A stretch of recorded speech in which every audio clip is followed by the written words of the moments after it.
অত্যন্ত একটি গুরুত্বপূর্ণ বিষয়, যেখানে অধিকাংশ নামাজিরাই ভুল করে থাকে।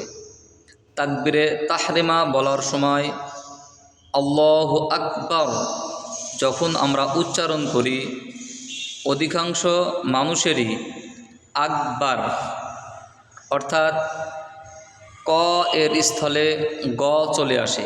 মনে রাখবেন, আকবার অর্থাৎ আল্লাহ সবচেয়ে বড়, আর আকবার শব্দের অর্থ হলো অপারগতা, অপরিচ্ছন্নতা, ময়লাযুক্ত ইত্যাদি।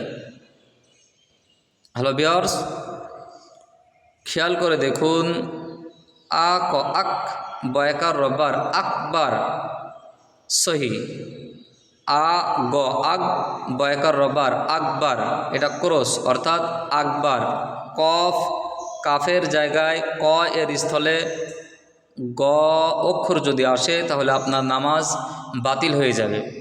হামজা কাফ জবর আক বা র জবর বার আকবার, এখানে যদি হামজা গয়েন জবর আগ অর্থাৎ গ অক্ষর যদি উচ্চারণ যদি আসে, তাহলে এই ক্ষেত্রে আপনার নামাজটা বাতিল হয়ে যাবে। আমার সাথে সাথে পড়তে পারেন আল্লাহু আকবার, আল্লাহু আকবার, আল্লাহু আকবার।